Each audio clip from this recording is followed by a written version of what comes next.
under a bronze plaque that reads Colonial Root Cellar, a stone chamber in the Vermont hills has been sitting on a secret that could unravel 45 years of official archaeology and expose exactly who made sure nobody went looking for it. Vermont says its 200 stone chambers are nothing mysterious, just farm buildings for storing potatoes, a case closed since 1980. A laboratory test on an identical New England chamber just proved that explanation might be 500 years too late. The agency that wrote that verdict, Vermont's own state archaeology office, has never sent a single chamber back to a lab to check it. Not once. Not even after the evidence next door came back wrong.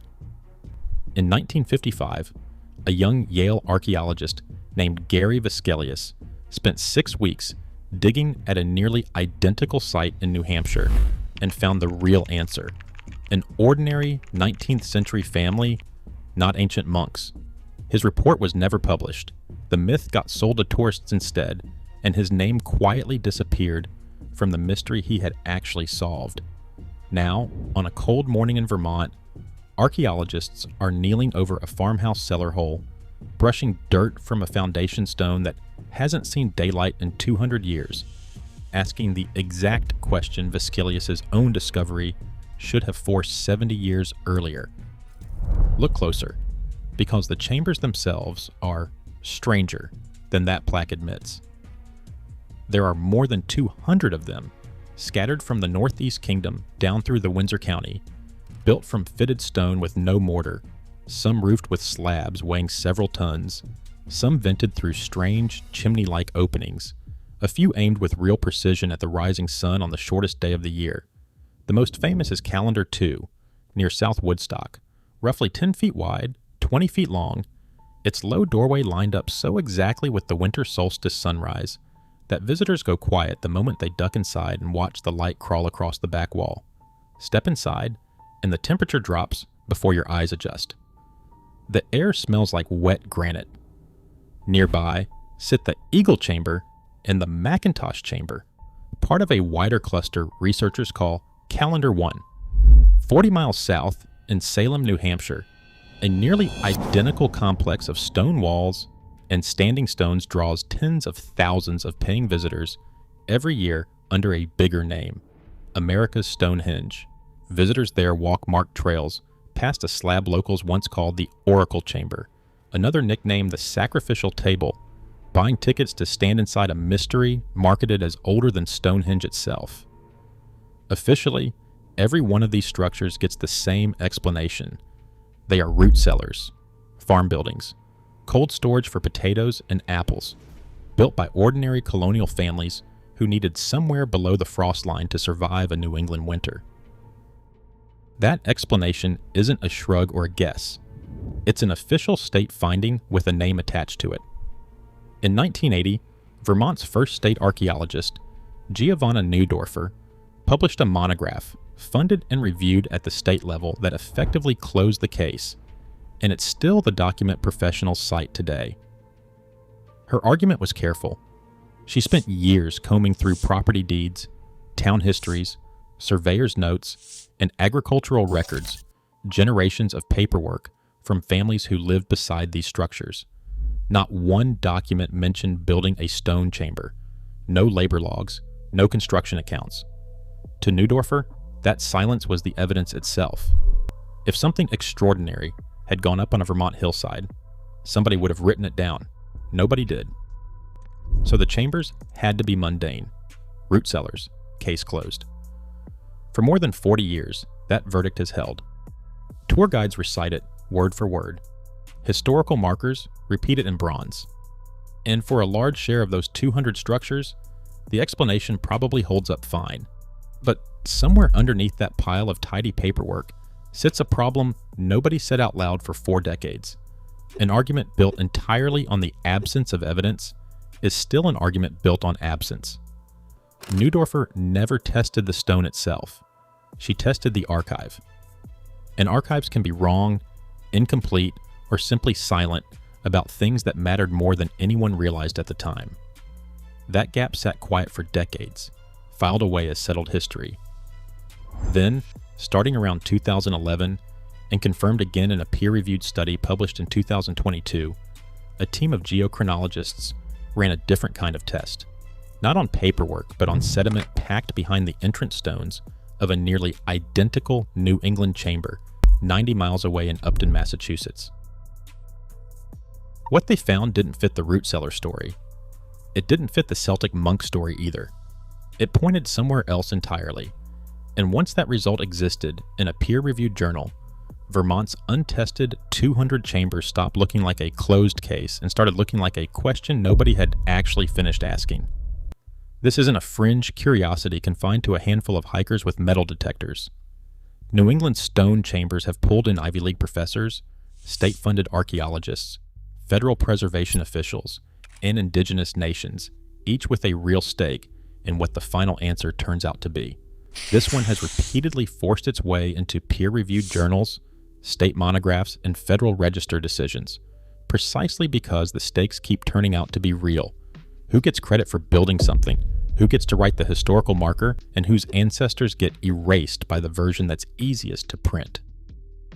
To understand why that single result landed like a small earthquake through this field, you have to go back to where this mystery first got contaminated, not in Vermont, but next door, on the rocky hillside now marketed as America's Stonehenge.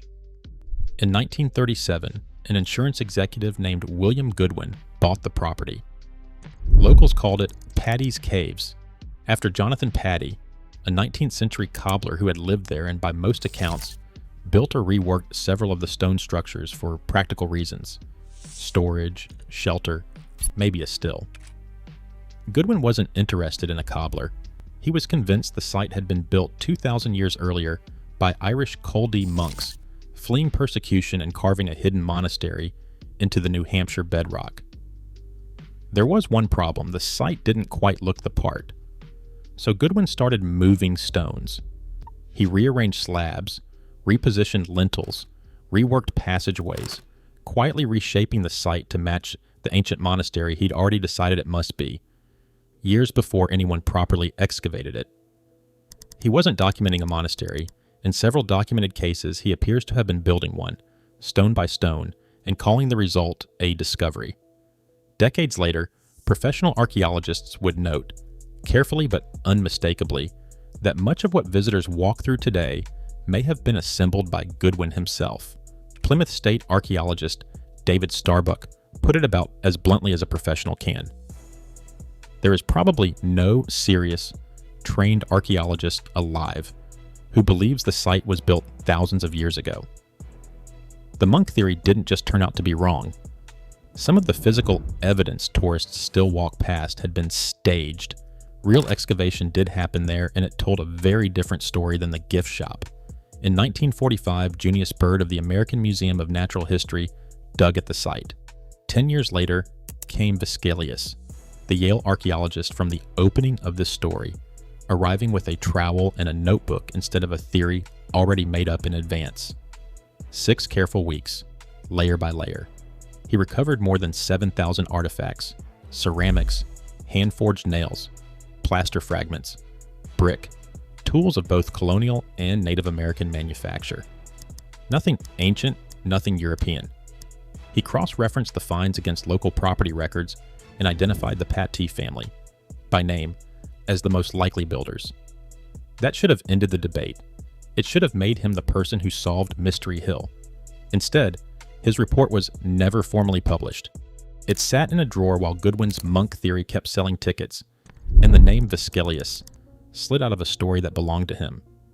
Even the site's famous sacrificial stone, carved with channels Goodwin's followers claimed had drained the blood of human sacrifice, closely resembles something far less dramatic: a colonial lye-leaching stone or cider press bed.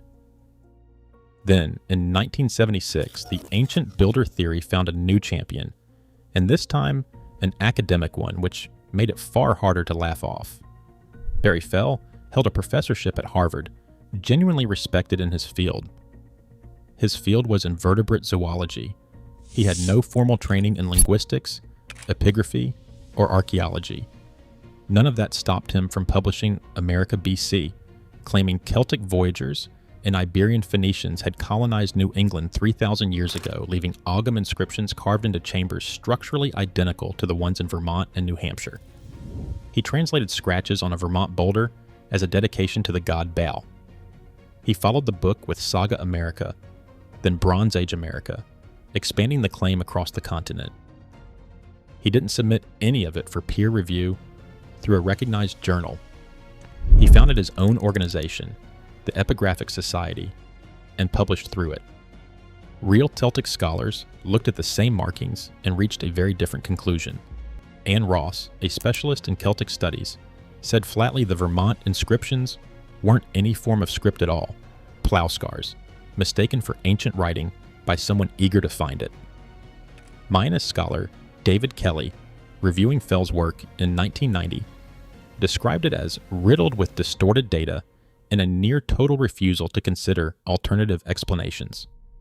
A 1983 survey of nearly 350 professional archaeologists found that over 95% viewed Fell's claims as pseudoscience. Fewer than 2% agreed with him. Here's the detail that matters more than the debunking itself. Fell's theory didn't just fail, it poisoned the well for everyone who came after him. Once ancient Europeans built these chambers, became the loudest, most embarrassing claim attached to New England stone structures, professional archaeology had every incentive to slam the door on the entire category of question, not just the wrong answer, but any answer that wasn't colonial farmer. Case closed.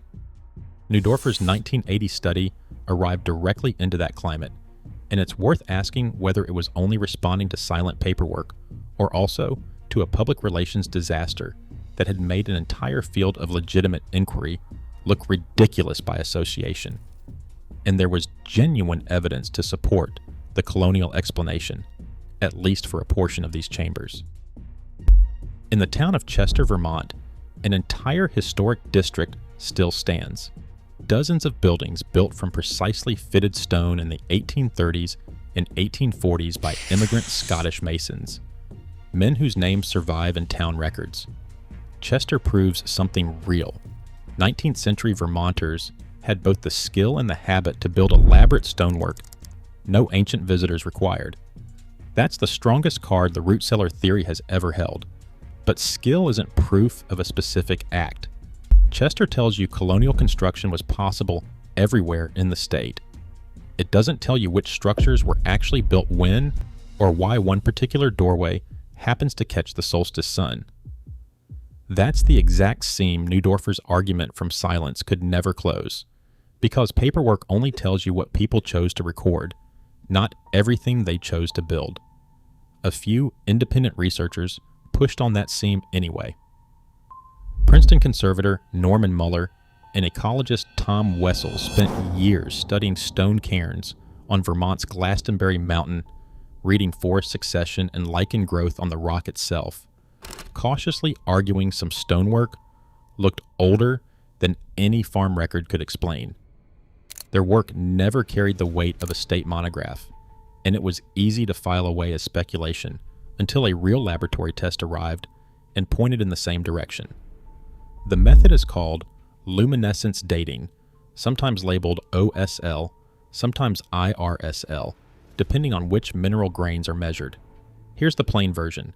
Buried sand and soil absorb tiny amounts of radiation from the earth around them, and that radiation gets trapped inside mineral grains as stored energy, like a battery slowly charging in total darkness. The instant that sediment is exposed to sunlight, the moment a person digs a trench, sets a stone, and buries the sediment back into shadow, the battery resets to zero. From that second forward, sealed away from light, it starts charging again. Dig that sediment back out today, under controlled red light so no stray sunlight resets the clock a second time. And scientists can measure precisely how much energy has rebuilt inside it. That number tells you almost exactly when a human hand put that stone there, not when people were nearby. The stone itself, dated by the dark it created. Researchers applied exactly this method to the Upton Chamber in Massachusetts, a corbelled stone dome structurally almost identical to Vermont's own chambers. In 2015, a team led by USGS scientist Shannon Mahan sampled sediment behind the lowest stones of the entrance passage, where sunlight would have last touched the soil the moment those exact stones were dropped into place. The published results placed construction between roughly the year 1350 and 1625, not a guess. A number pulled directly out of the ground. In 2022, a more comprehensive, peer-reviewed study in the journal Quaternary Geochronology, led by researchers Feathers, Fruin, and Bench, expanded the sampling and independently confirmed it, using infrared stimulated luminescence tuned to potassium feldspar grains. Their published conclusion: the evidence pointed toward construction in the late 16th century, just before sustained colonial settlement began, by ancestors of modern Native Americans. Read that again slowly, because the exact shape of the claim matters as much as the claim itself. It isn't Barry Fell's Celts. It isn't Goodwin's Irish monks. Nobody just proved the fringe theory right. What the evidence pointed toward instead was something almost nobody had seriously argued in decades. At least one chamber, structurally the same family as Vermont's own, appears to have been built before English colonists arrived in significant numbers, by people already living on that land. Not ancient in the way Fell meant it, not medieval Europeans, possibly Native American builders, working in stone generations before a single Vermont deed was ever signed. Compare that to what radiocarbon dating had already found at Mystery Hill decades earlier, because the contrast is the whole point. Charcoal recovered from pits there had returned dates stretching from roughly 2000 BC to 173 BC. For years, fringe researchers waved those dates around as proof the stone structures were thousands of years old. But radiocarbon dating measures carbon. It doesn't measure stone. Those charcoal pits proved ancient people had stood on that hillside building fires. They proved nothing about who stacked the stones directly above those pits, or when. It's the difference between finding an old campfire ring in your backyard and concluding the house behind it was built by whoever lit that fire. Luminescence dating doesn't share that weakness. It measures the moment the stone itself was physically set into place. That precision is what makes the Upton result so hard to wave away. It isn't circumstantial. It's a direct physical reading of construction, landing squarely inside a window that predates sustained English settlement of southern New England. The scientists involved were careful too, flagging that some signals were weak and interpretation required caution, real scientific humility, not a wild headline. But even with that caution built in, the dates held. So here is where the story should have gotten simpler. Instead, it got worse. In the most interesting way, a mystery can get worse. Because if a Massachusetts chamber, built the same way, from the same regional stone tradition, turns out to be pre-colonial and possibly Native American in origin, then Vermont has an obvious, urgent question sitting directly in front of it. Has anyone run the same test on a single Vermont chamber? The honest answer is no, not one.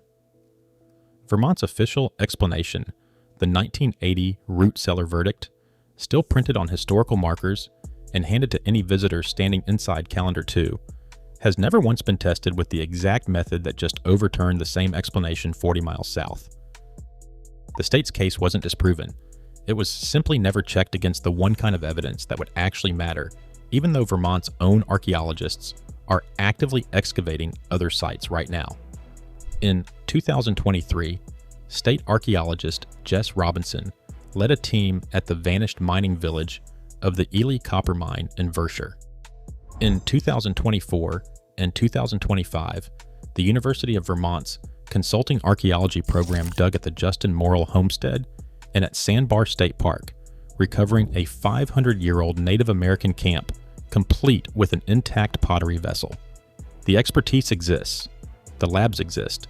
None of that capacity has ever been aimed at a single one of the 200 chambers sitting quietly across the same landscape.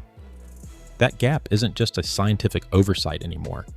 It has become the center of a much larger, far more uncomfortable fight, one that has nothing to do with Celts or monks and everything to do with WHO, gets to decide what these places actually mean. Across New England, Tribal historic preservation officers have spent the last 2 decades pushing for a category of protection that didn't exist when Neudorfer wrote her monograph, The Ceremonial Stone Landscape, a formal recognition that certain cairns and chambers were built by native communities for ceremonial purposes, not agricultural ones. In 2007, the United South and Eastern tribes, representing dozens of federally recognized nations, passed a resolution asserting exactly that position across the region. Doug Harris, the Narragansett tribe's historic preservation officer, has spent years pushing for individual sites to be recognized under this framework, often against real resistance from officials who want a simpler, tidier answer.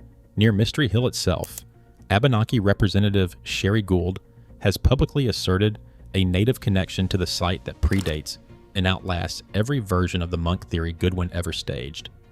That effort hasn't stayed theoretical.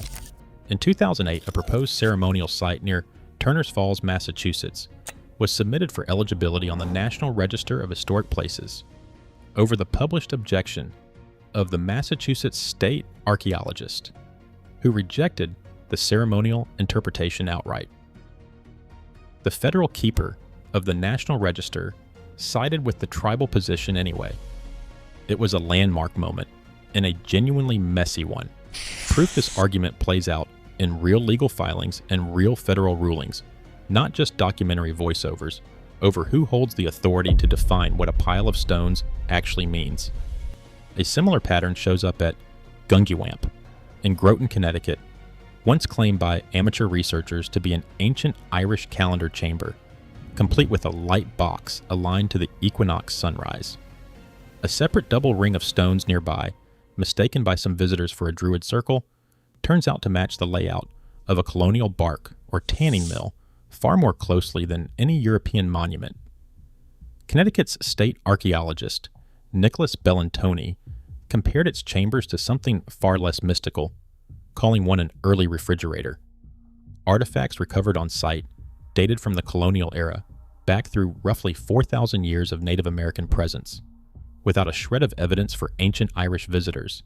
And by 2023, the site had been formally designated a state archaeological preserve, still visited by people chasing 3 completely different explanations for the exact same stones. Meanwhile, a sharper fight simmers between amateur researchers and credentialed professionals across the region. Bridgewater State's Curtis Hoffman has cataloged more than 5,500 stone sites, building a quantitative, academic case that many of these landscapes were sacred, not agricultural.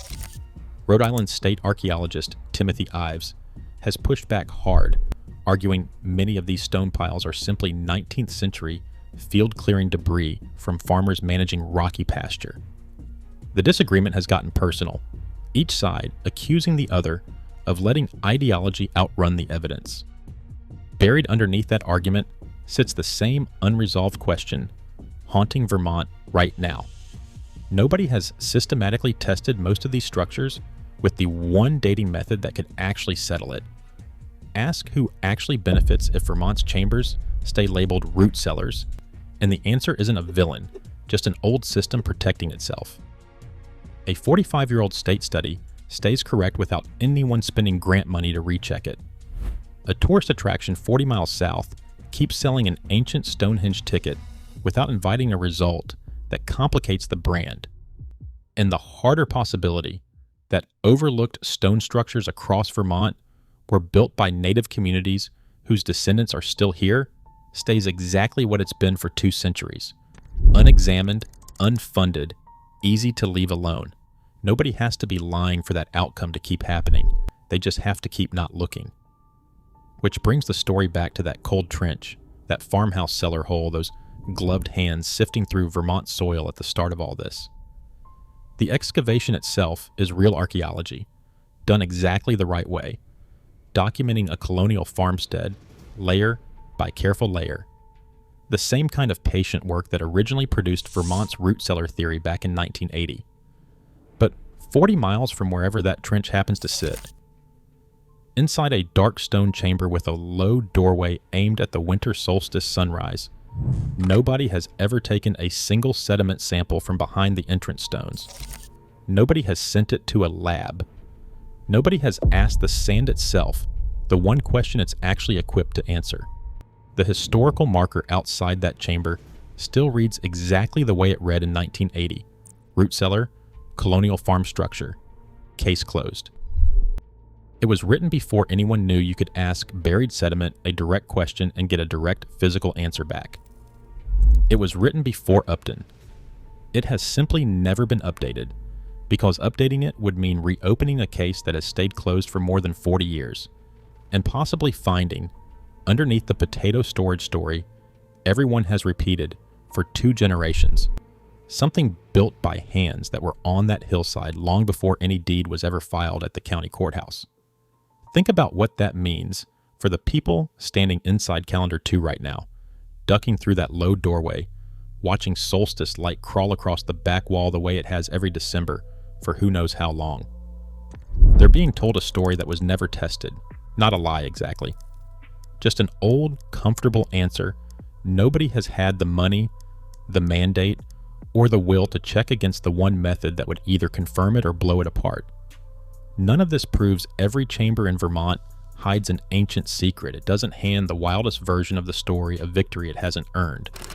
But it does prove, cleanly and without exaggeration, that the simple version was never actually tested against the one kind of evidence that just rewrote the same story 90 miles south. And until someone drives a sample tube into the dark soil behind a Vermont doorway and sends it to the same lab that already upended Upton, the answer inside every one of those 200 chambers is going to keep doing exactly what it has done for centuries. Sitting in the dark, sealed in stone, waiting on a question nobody in an official capacity has bothered to ask.